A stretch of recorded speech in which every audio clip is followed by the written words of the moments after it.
ओम भूर्भुवस्सुः तत्सवितुर्वरेण्यं भर्गो देवस्य धीमहि धियो यो नः प्रचोदयात्। Hello everyone, today I am going to discuss about the ghost, यानी कि भूत।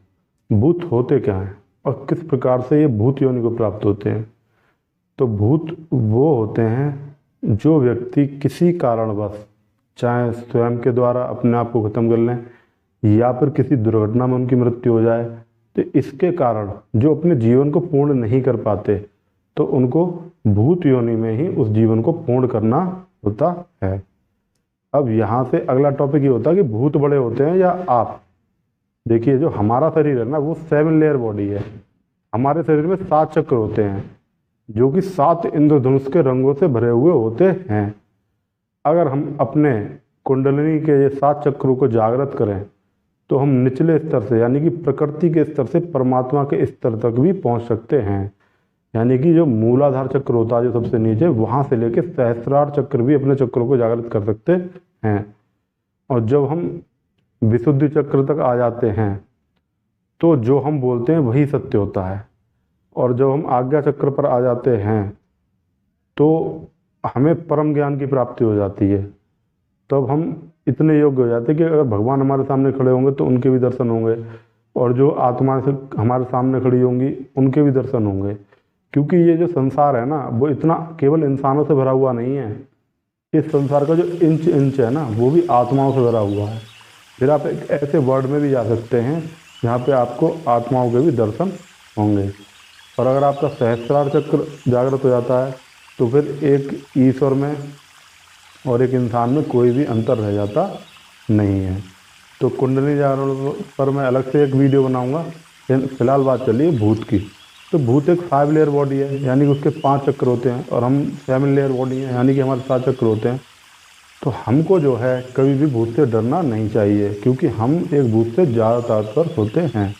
तो एक तो हम ये रवैया रख सकते हैं, जैसे कि हम कहीं बाजार जा रहे हैं या कहीं से भी आ रहे हैं या जा रहे हैं, तो रास्ते में कोई भूत दिख भी जाता है तो हम उसे एक नॉर्मल इंसान की तरह समझकर जीवन में आगे बढ़ सकते हैं।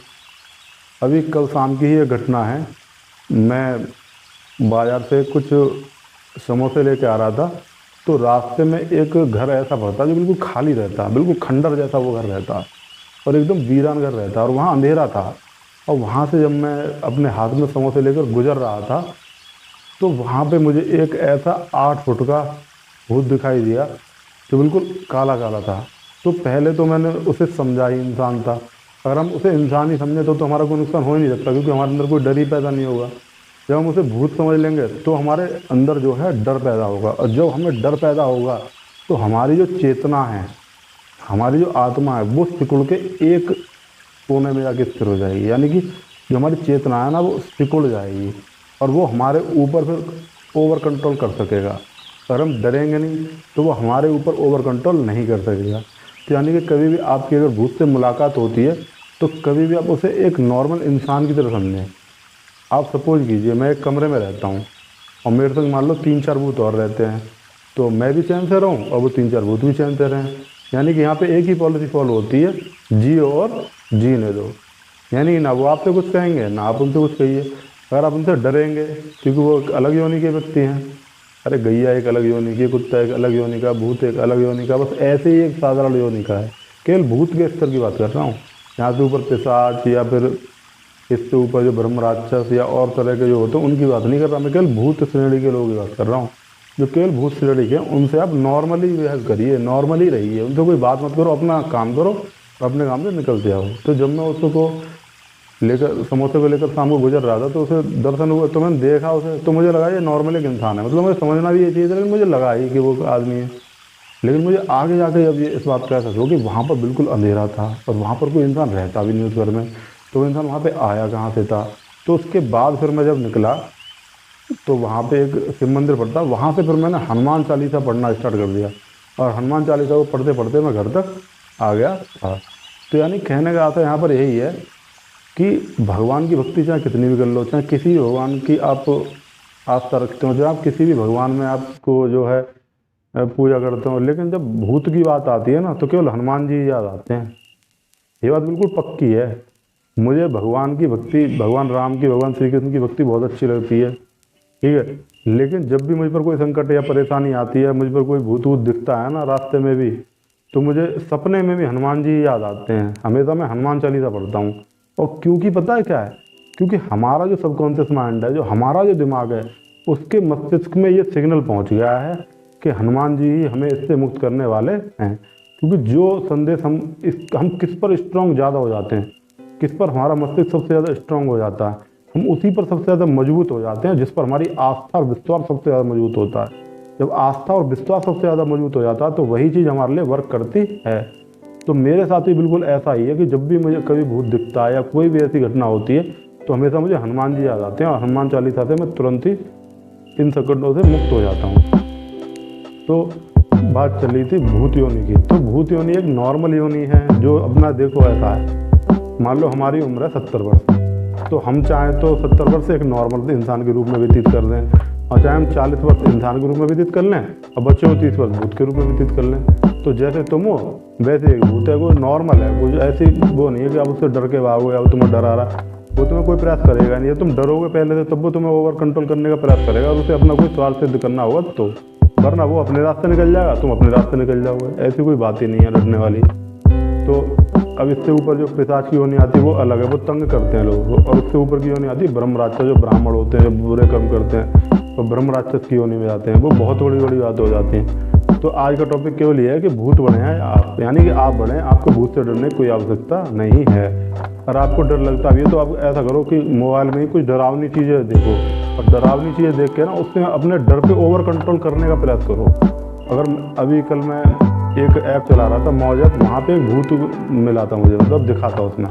तो वीडियो में जब आ रहा था तो मुझे हल्का हल्का डर लग रहा था। फिर मैंने उसे बार बार देखा, बार बार देखा, अपने डर को ख़त्म किया।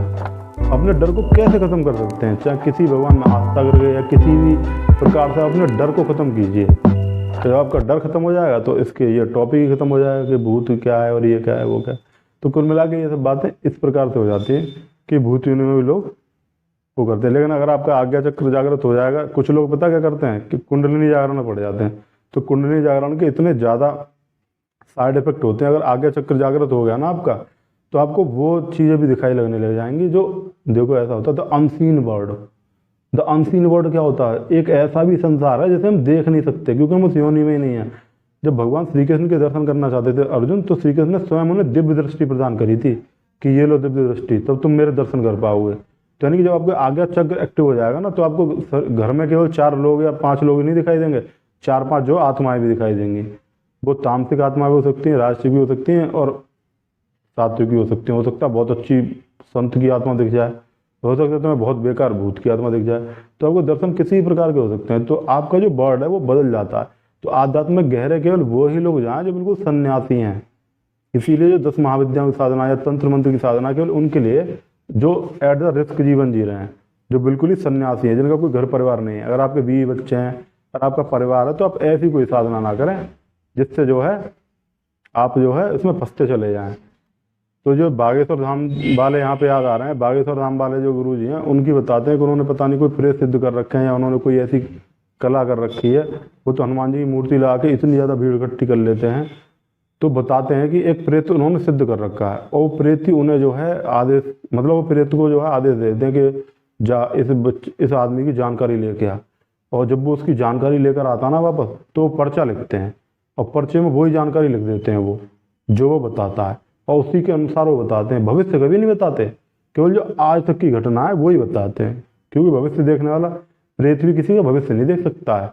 तो इस वजह से वो उतना ही बता पाते हैं कि अभी तक आप तक जीवन में क्या हुआ और आगे आपको जीवन कल्याण के लिए ये करना चाहिए। उन पर इतनी भीड़ लगी रहती है। संसार को चाहिए क्या, चमत्कार, चमत्कार चाहिए। और मैं भी आज ये कह दूं, भाई साहब मैं तो बहुत बड़ा सिद्ध महापुरुष हूँ। अच्छा, कितने बड़े सिद्ध महापुरुष साहब? भाई साहब मैं तो स्विच यहाँ दबाता हूँ, पंखा वहाँ चल जाता है। अच्छा जी। भाई साहब मैं अपनी एसी चलाता हूँ ना, रिमोट यहाँ दबाता हूँ और ठंडी हवा वहाँ से निकल आती। भाई साहब बड़े सिद्ध महापुरुष आप तो। लोगों को यही चाहिए, चूतियापंथी बनाने वाली बातें, कि लोगों को जो है बेवकूफ़ बनाओ, लोगों से बेवकूफ़ वाली बातें करो और लोगों को चमत्कार करके दिखाओ। या फिर कोई ऐसा मंत्र ले लो, मेरे पास एक ऐसा लक्ष्मी जी का मंत्र है और इसे देख के आपके घर में धन की वर्षा हो जाएगी, मात्र 500 रुपये में लक्ष्मी यंत्र प्राप्त करें। मतलब ये कोई ज्ञान है क्या? मैं केवल सॉलिड ज्ञान देता हूँ जो वास्तव में ज़रूरत है जिसकी वास्तव में आवश्यकता है। बाकी मैं इधर उधर की बातों में नहीं उलझता, भले ही मेरे लाइक सब्सक्राइब और शेयर बढ़ें या ना बढ़ें, पर मुझे केवल सत्य के मार्ग पर ही चलना है। सत्य का मार्ग बड़ा कठिन होता है, सत्य में संघर्ष होता है, पर सत्य कभी हारता नहीं है। सत्य की विजय हमेशा होती है। अरे हमारे जो जो धार्मिक शास्त्र है, जो पुराण है, वहीं से ये शब्द यूज किया जाता हर एक सरकारी ऑफिस में, सत्यमेव जयते, सत्यमेव जयते, सत्यमेव जयते। Thank you, have a nice day.